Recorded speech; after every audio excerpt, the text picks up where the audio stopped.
आज हम लोग डिस्कस करेंगे बिहार स्पेशल जो करंट अफेयर्स है, इसका हम लोग पार्ट 3 तक ऑलरेडी हम लोग डिस्कस कर चुके हैं। इस लेक्चर में हम लोग इसका पार्ट 4 हम लोग यानी कि नेक्स्ट जो 50 महत्वपूर्ण क्वेश्चन है सितंबर 2022 से लेकर अगस्त 2023 तक के, उसको हम लोग इस वीडियो के माध्यम से डिस्कस करने की कोशिश करेंगे। यह वीडियो बिहार के सभी एग्जाम्स के लिए ज्यादा महत्वपूर्ण होने वाला है, तो आप इस वीडियो को लास्ट तक जरूर देखिएगा। अगर आप 3 पार्ट पहले का नहीं देखे हैं तो आप उन 3 पार्ट को भी पहले देख लीजिएगा। तो स्टार्ट करते हैं हम लोग। 151 नंबर क्वेश्चन है, अप्रैल 2023 में नीति आयोग के द्वारा जारी आकांक्षी जिले की डेल्टा रेटिंग के शिक्षा सेगमेंट में देश के शीर्ष जिले में बिहार का कौन सा जिला दूसरे स्थान पर रहा है? तो याद रखिएगा, बिहार का जो पूर्णिया जिला है वह नीति आयोग के द्वारा जारी किया गया है। आकांक्षी जिले की डेल्टा रेटिंग जो जारी किया गया है, इसमें शिक्षा सेगमेंट में बिहार का जो पूर्णिया जिला है वह दूसरे स्थान पर रहा है। तो आप इसे याद रखिएगा, इसका उत्तर हो जाएगा पूर्णिया जिला। अगर हम बात करते हैं देश के शीर्ष 5 जिले की, तो जो कि आकांक्षी जिले की डेल्टा रैंकिंग में है, तो सबसे पहले नंबर पर है शेखपुरा, दूसरे नंबर पर है पूर्णिया, तीसरे नंबर पर जिला में है गिरिडीह। गिरिडीह जो है यह झारखंड में है। चौथे नंबर पर है बोकारो, बोकारो भी स्थित है यह झारखंड में। 5वें नंबर पर है पूर्वी सिंहभूम, पूर्वी सिंहभूम यह भी है झारखंड में स्थित है।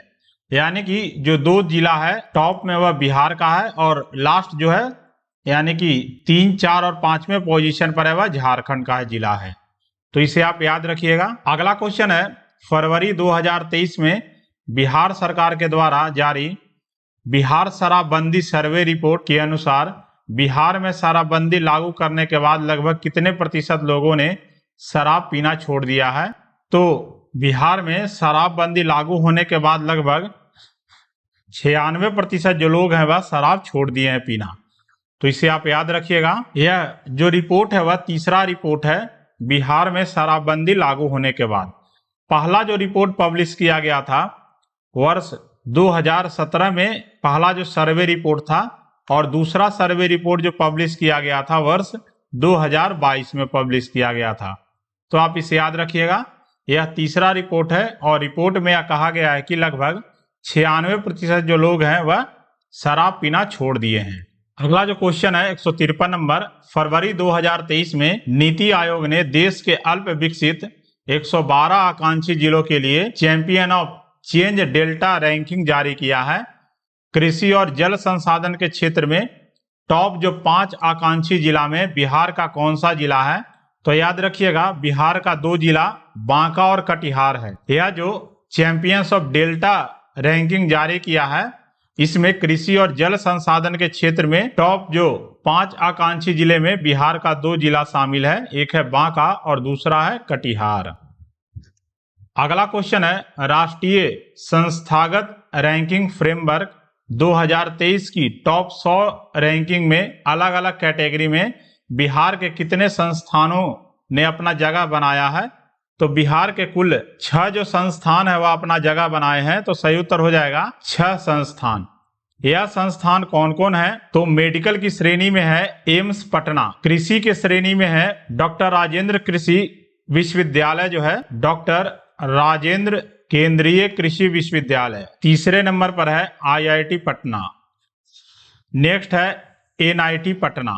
यह दोनों जो है इंजीनियरिंग के क्षेत्र में है, और वास्तुकला के श्रेणी में भी NIT पटना है। फार्मेसी के क्षेत्र में है national institute of pharmaceutical education and research जो कि हाजीपुर में है, और मैनेजमेंट की श्रेणी में है IIM बोधगया। यह है मैनेजमेंट की श्रेणी में, जिसमें कि अगर हम ओवरऑल रैंकिंग की बात करें तो इसमें IIT पटना जो है वह 66वें स्थान पर है। तो बिहार के कुल 6 संस्थानों ने इस रेटिंग में जगह अपना बनाया है। अगला क्वेश्चन है, NIRF यानी कि national institutional ranking framework ranking 2023 के मेडिकल के क्षेत्र में अंतर्गत अखिल भारतीय आयुर्विज्ञान संस्थान पटना को कौन सी रैंक प्रदान की गई है? तो सही उत्तर इसका है पटना जो है वह 27वीं रैंक इसे प्रदान किया गया है।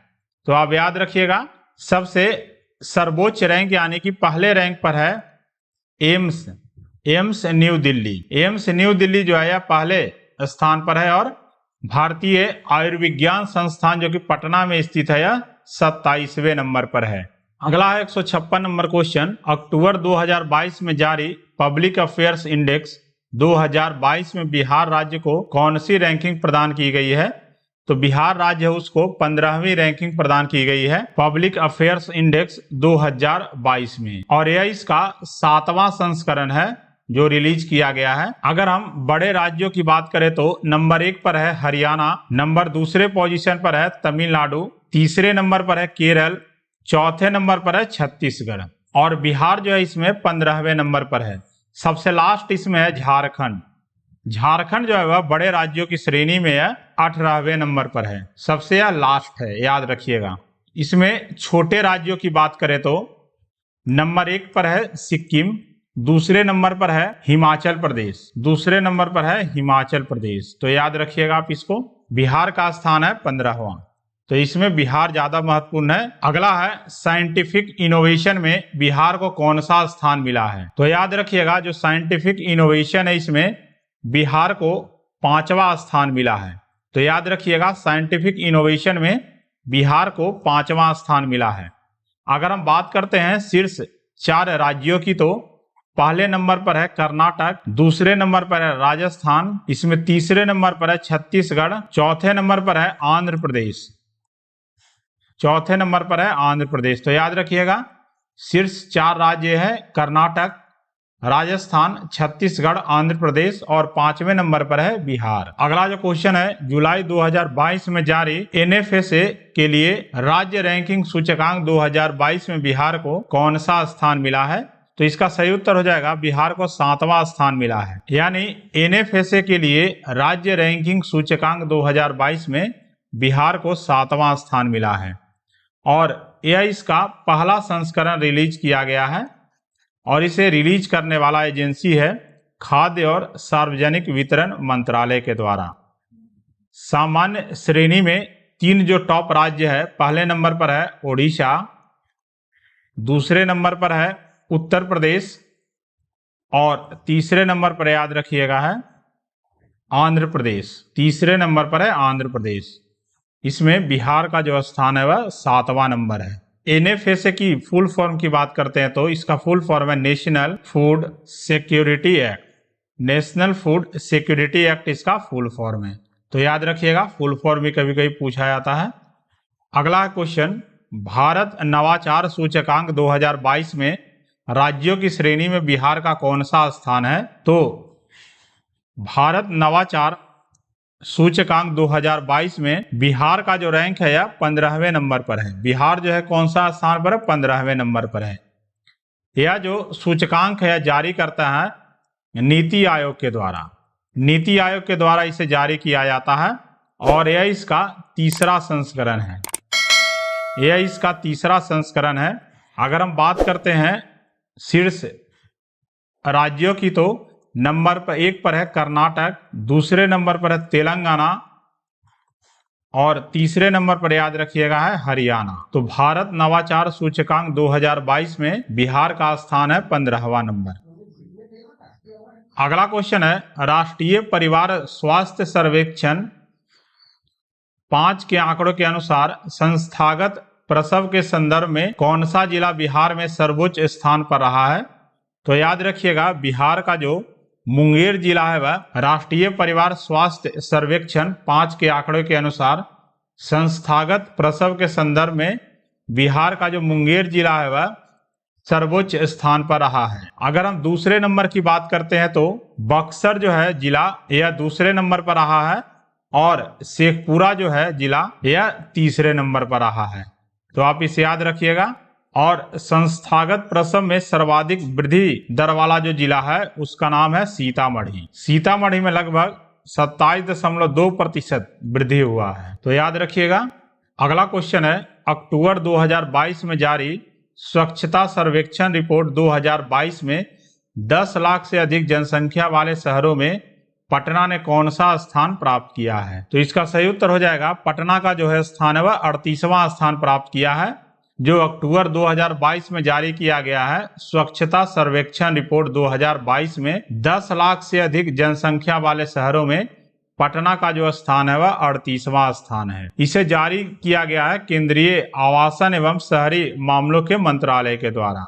अगला है जुलाई 2023 में बिहार के राज्य स्तरीय वन महोत्सव का शुभारंभ किया गया। इस अवसर पर पर्यावरण, वन और जलवायु परिवर्तन विभाग के द्वारा प्रत्येक व्यक्ति को सरकारी नर्सरी से कितने पौधे निःशुल्क देने का निर्णय लिया गया है। तो इसका सही उत्तर हो जाएगा कुल 5 जो पौधा है या निःशुल्क प्रदान किया जाएगा प्रत्येक व्यक्ति को।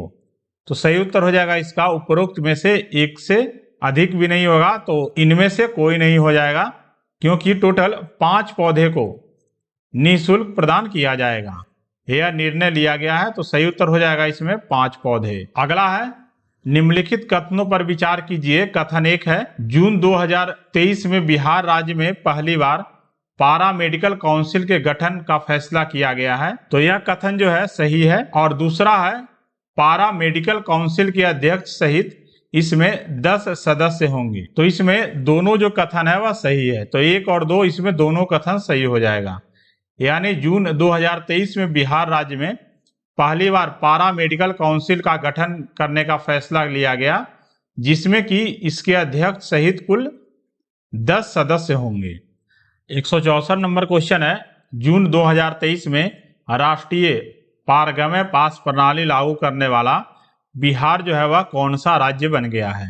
तो बिहार 5वां राज्य बन गया है जो कि राष्ट्रीय पारगम्य पास प्रणाली है लागू किया है। इसके पहले जो 4 राज्य हैं उन्होंने लागू किए हैं। तो पहले नंबर पर है मध्य प्रदेश, जो कि पहला राज्य बना है जो कि NTPS लागू किया है। दूसरे नंबर पर है झारखंड, तीसरे नंबर पर है छत्तीसगढ़ और चौथे नंबर पर है जम्मू एंड कश्मीर, यह केंद्र शासित प्रदेश है।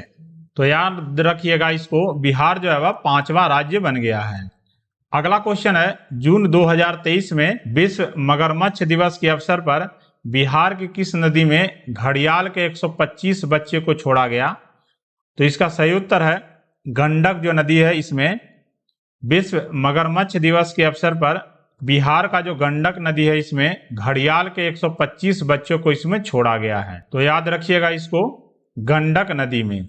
अगला क्वेश्चन है मई 2023 में पटना में एक सुपर कंप्यूटर स्थापित करने के लिए किनके मध्य एक MOU पर हस्ताक्षर किया गया है। तो याद रखिएगा सही उत्तर हो जाएगा IIT पटना और सीडेक।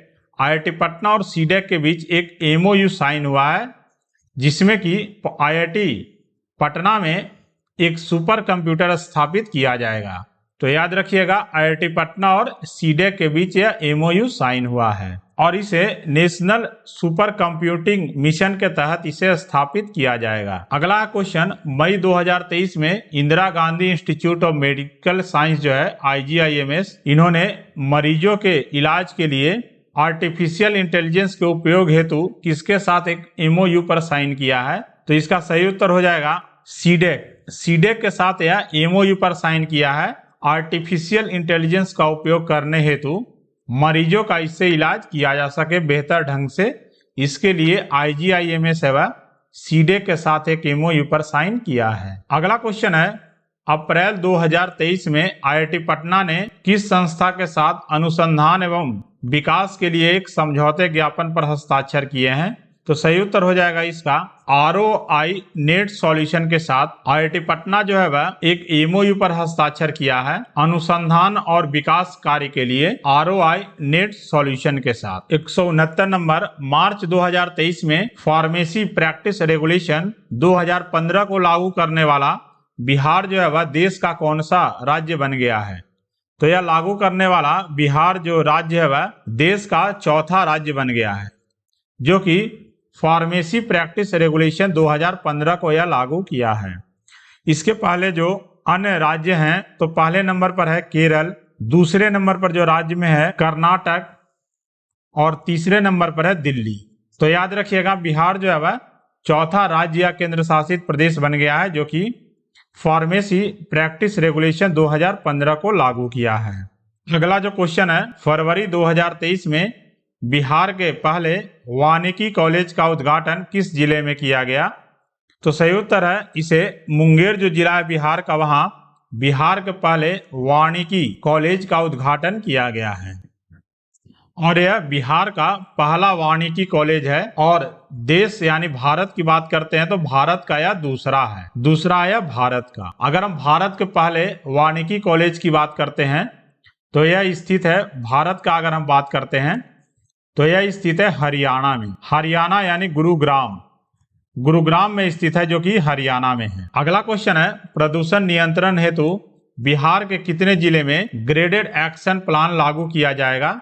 तो सही उत्तर है बिहार के कुल 25 जिले में प्रदूषण नियंत्रण हेतु ग्रेडेड एक्शन प्लान को लागू किया जाएगा, बिहार के 25 जिले में। और इस प्लान का उद्देश्य होगा वायु प्रदूषण पर नियंत्रण करना, इसका मुख्य उद्देश्य होगा। अगला क्वेश्चन है, राष्ट्रीय हरित अधिकरण ने ठोस और कचरे का वैज्ञानिक रूप से प्रबंधन में विफल रहने पर बिहार सरकार पर कितना जुर्माना लगाया है?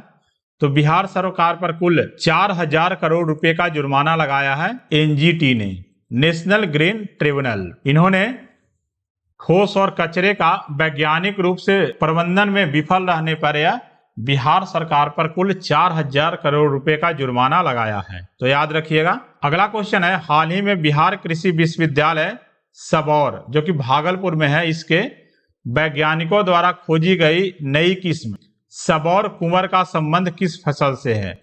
तो इसका संबंध है धान से, यानी धान का नया किस्म खोजा गया है बिहार कृषि विश्वविद्यालय सबौर में, जो कि भागलपुर में स्थित है। यहाँ के वैज्ञानिकों द्वारा सबौर कुंवर नाम का एक नया किस्म खोजा गया है, जो कि धान का फसल है। और यह जो किस्म है वह जीवाणु, झुलसा, अंगमारी, कंडुआ रोग से प्रतिरोधी है। अगला क्वेश्चन है, बिहार के लोगों के लिए 3D स्क्रीन पर तारों की दुनिया को देखने और समझने की सुविधा वाला नया तारामंडल कक्ष कहाँ स्थापित किया जा रहा है?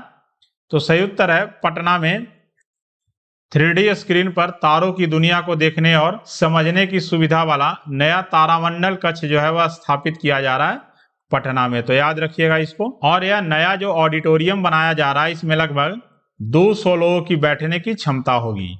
अगला क्वेश्चन है, हाल ही में कहाँ बिहार का पहला वन्य जीव अस्पताल खोलने की घोषणा की गई है? तो सही उत्तर है मुजफ्फरपुर जो जिला है वहां बिहार का पहला वन्य जीव अस्पताल खोलने की घोषणा की गई है।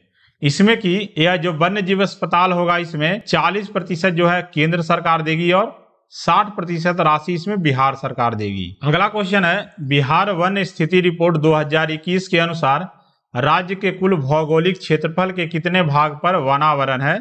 तो याद रखिएगा 7.84 जो प्रतिशत है बिहार के कुल भौगोलिक क्षेत्रफल का यहाँ पर वनावरण है, यानी वन स्थित है, तो याद रखिएगा 7.84%। अगर इसमें वृक्षावरण की बात किया जाए तो बिहार के लगभग 2.48% पर वृक्षावरण है। अगर इसमें पूछे अति सघन वन तो यह लगभग 4.5% क्षेत्रफल पर यह अति सघन वन स्थित है। अगर बिहार में खुले वन की बात किया जाए तो खुले वन कितने प्रतिशत है? तो इसका है 51% जो है वह बिहार में खुले वन है। अगर सर्वाधिक वनावरण वाले जिले हैं जिसमें कि अगर क्षेत्रफल की बात करें तो क्षेत्रफल के आधार पर अगर बात किया जाए तो नंबर 1 पर है कैमूर, इसमें दूसरे नंबर पर है पश्चिमी चंपारण और तीसरे नंबर पर इसमें है रोहतास। यह टॉप 3 है सर्वाधिक क्षेत्रफल के मामले में।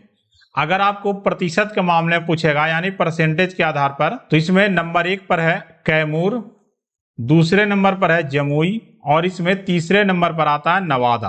और अगर सबसे कम की अगर बात की जाए तो अगर क्षेत्रफल के आधार पर अगर हम बात करते हैं तो सबसे कम में पहले नंबर पर है शेखपुरा, दूसरे नंबर पर है अरवल और तीसरे नंबर पर है जहानाबाद। तो याद रखिएगा अगर हम प्रतिशत की बात करें तो परसेंटेज के आधार पर है सबसे कम तो पहले पर है शेखपुरा, दूसरे नंबर पर है बक्सर और तीसरे नंबर पर है सिवान। तो इसे आप याद रखिएगा, एक ही वीडियो में सब कवर कर दिए हम। तो इसमें आप जो पहले नंबर पर है वो ज्यादा याद रखिएगा, यानी कि जहानाबाद में सबसे कम क्षेत्रफल है वन आवरण का, और प्रतिशत के आधार पर बात करें तो सिवान है। सबसे ज्यादा अगर हम वन की बात करें तो यानी वनावरण की बात करें तो क्षेत्रफल के आधार पर है कैमूर, यहाँ सबसे ज्यादा वन है। और अगर हम परसेंटेज के आधार पर बात करें तो वो भी कैमूर है, तो इसको याद करने में ज्यादा परेशानी नहीं होगा। तो यह रहा बिहार वन स्थिति रिपोर्ट 2021 के अनुसार। अगला जो क्वेश्चन है, हाल ही में बिहार में कहां पर डीएनए जांच के लिए यूनिट लगाए जाने की घोषणा की गई है? तो इसका सही उत्तर हो जाएगा मुजफ्फरपुर में हाल ही में डीएनए जांच के लिए एक यूनिट लगाए जाने की घोषणा की गई है, और इसका निर्णय लिया गया है बिहार सरकार की कैबिनेट बैठक में।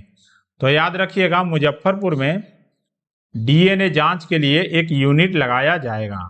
अगला है, हाल ही में एनआईटी पटना के छात्र डॉक्टर हिलोल चक्रवर्ती द्वारा बनाई गई किस मशीन को पेटेंट मिला है? तो सही उत्तर है सिमुलेटर मशीन। यह जो सिमुलेटर मशीन है यह बनाया गया है एनआईटी पटना के छात्र हैं डॉक्टर हिलोल चक्रवर्ती के द्वारा, जिसे अभी हाल ही में पेटेंट प्रदान किया जा रहा है।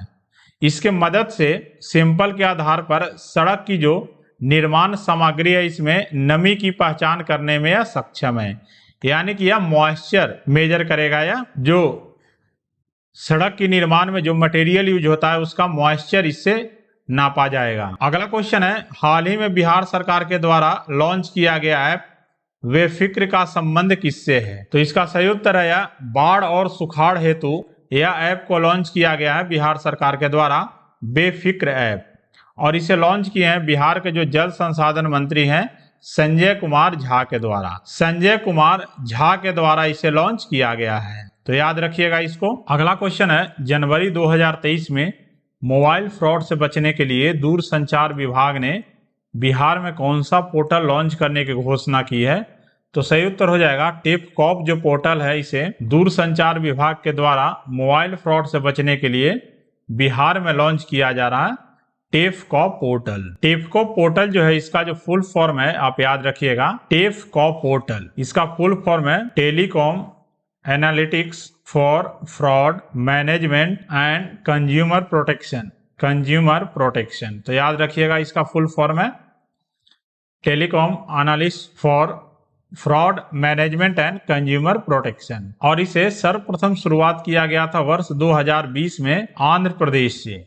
अगला क्वेश्चन है, जनवरी 2023 में बिहार जाति आधारित सर्वेक्षण का पोर्टल किसने लॉन्च किया? तो इसका सही उत्तर हो जाएगा बिहार के जो मुख्य सचिव हैं आमिर सुबहानी के द्वारा बिहार जाति आधारित सर्वेक्षण का पोर्टल लॉन्च किया गया है बिहार के मुख्य सचिव आमिर सुबहानी के द्वारा। अगला क्वेश्चन है, नवंबर 2022 में किस राज्य सरकार ने सरकारी स्कूल में बच्चों की 75% उपस्थिति सुनिश्चित करने के लिए बेस्ट प्लस ऐप लॉन्च किया है? तो सही उत्तर है इसका बिहार जो राज्य है वह अपने राज्य के सरकारी स्कूलों में 75% उपस्थिति सुनिश्चित करने के लिए बेस्ट प्लस ऐप को लॉन्च किया है, तो याद रखिएगा इसको। अगला क्वेश्चन है, नवंबर 2022 में बिहार के किस मंत्री ने मुख्यमंत्री हरित कृषि संयंत्र योजना के तहत हायरिंग मोबाइल ऐप को लॉन्च किया है? तो सही उत्तर हो जाएगा सुरेंद्र प्रसाद यादव, जो कि नीतीश सरकार में मंत्री हैं। इन्होंने मुख्यमंत्री हरित कृषि संयंत्र योजना के तहत यह हायरिंग मोबाइल ऐप को लॉन्च किया है, तो याद रखिएगा इसको। अगला क्वेश्चन है, अगस्त 2023 में संसद में नीतीश कुमार पुस्तक का विमोचन किया गया है, इस पुस्तक के लेखक कौन हैं?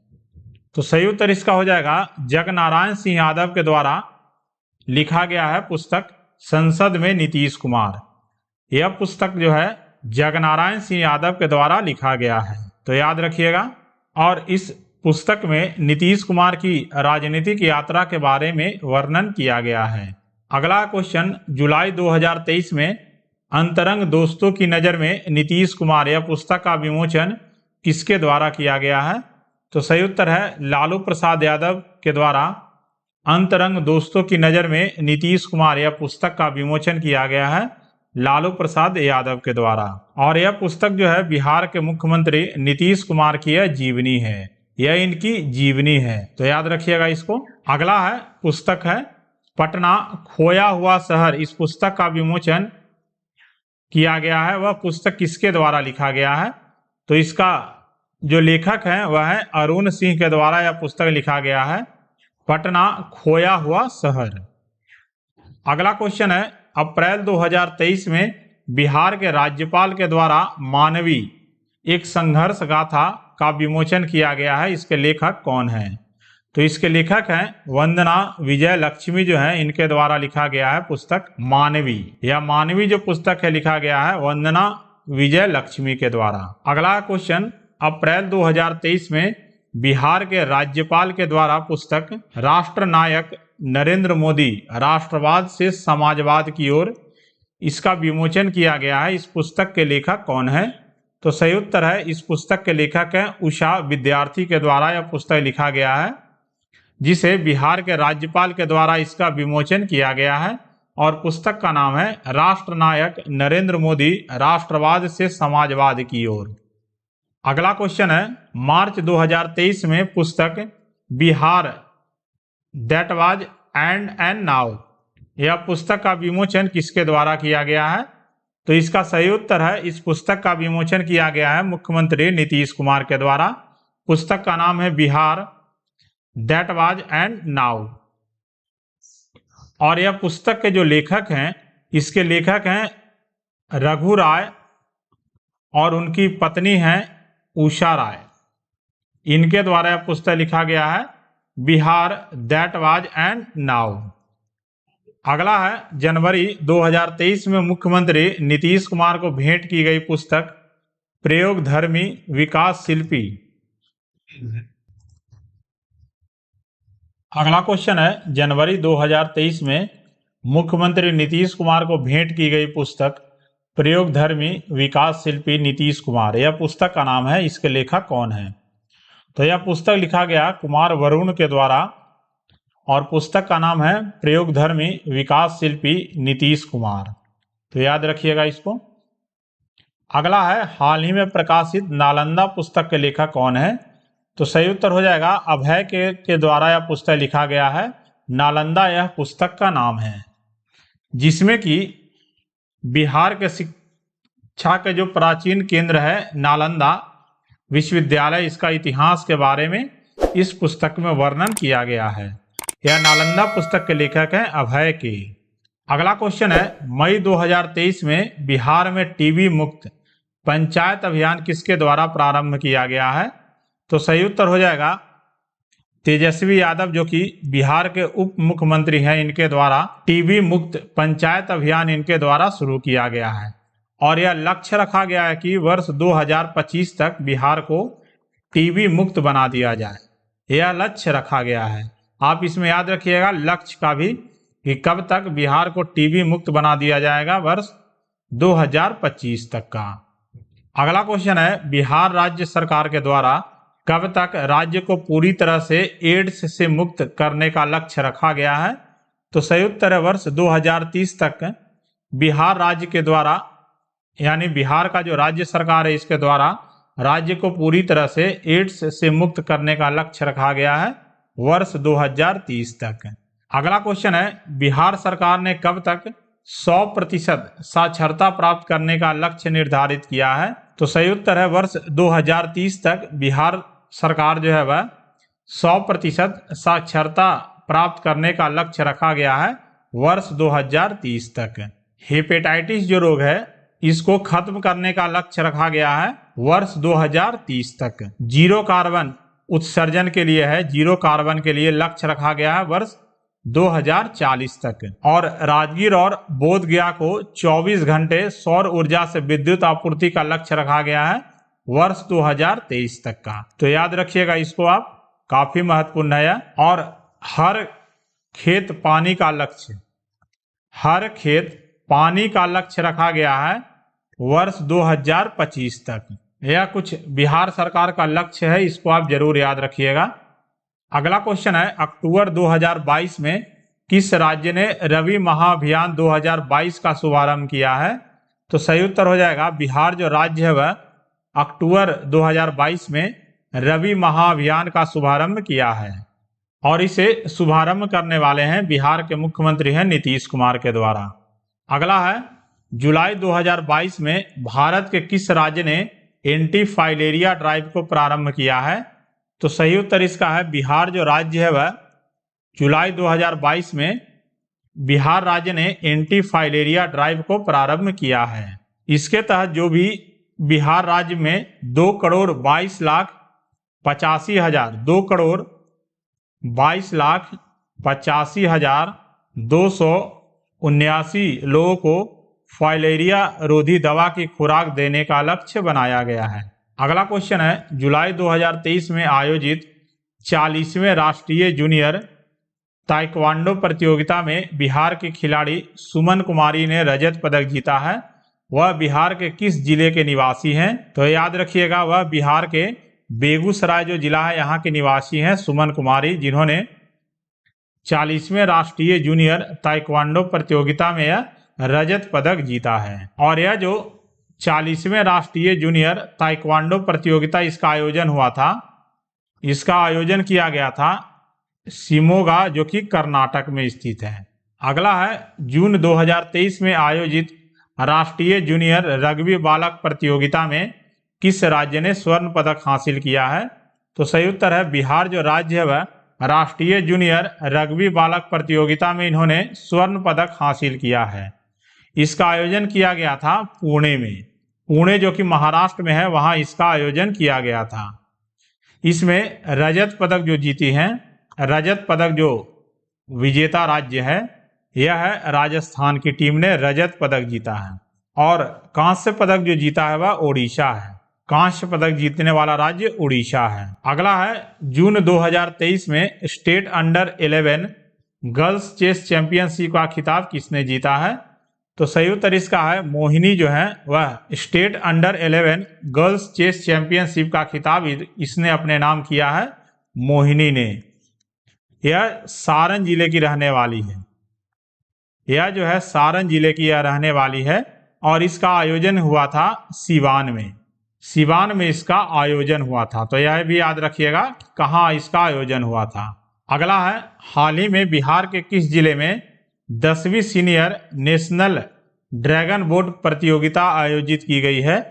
तो सही उत्तर हो जाएगा पूर्वी चंपारण में 10वीं सीनियर नेशनल ड्रैगन बोट प्रतियोगिता का आयोजन किया गया है पूर्वी चंपारण में। तो इसे आप याद रखिएगा, जिसमें कि 19 राज्यों की टीम इसमें भाग ली है, 19 राज्यों की टीम इसमें भाग लिए हैं, जिसमें कि आप याद रखिएगा कि महिला वर्ग में जो 500 मीटर की जो विजेता हैं, नंबर 1 पर है बिहार, दूसरे नंबर पर है इसमें झारखंड और इसमें तीसरे नंबर पर है केरल। तो इसे आप याद रखिएगा। अगर हम बात करते हैं पुरुषों की, तो अगर इसमें पुरुषों की बात करते हैं तो इसमें नंबर 1 पोजीशन पर है उत्तराखंड, दूसरे नंबर पर इसमें झारखंड और तीसरे नंबर पर है जम्मू एंड कश्मीर। अगर हम मिक्स वर्ग की बात करते हैं तो मिक्स वर्ग में है, मिक्स कैटेगरी में है, मिक्स कैटेगरी की बात करते हैं तो इसमें स्वर्ण पदक जो मिला है यह बिहार को मिला है। तो इसे आप याद रखिएगा। महिला वर्ग में विजेता है बिहार, पुरुष वर्ग में उत्तराखंड जो है विजेता है, झारखंड जो है वह दूसरे नंबर पर है और मिक्स्ड कैटेगरी में स्वर्ण पदक है बिहार के नाम। तो याद रखिएगा इसको आप। तो यह कुछ महत्वपूर्ण बिहार करंट अफेयर से संबंधित यह पार्ट 4 हम लोग फिनिश कर चुके हैं। नेक्स्ट में हम लोग पार्ट 5 में जो भी बचा हुआ जो क्वेश्चन है उसको हमको डिस्कस करेंगे। तो आप इन 5 वीडियो को जरूर देखिएगा, आपको बिहार के सभी एग्जाम्स में इससे ज़्यादा फायदा मिलेगा। तो वीडियो देखने के लिए धन्यवाद। जय हिंद, जय भारत।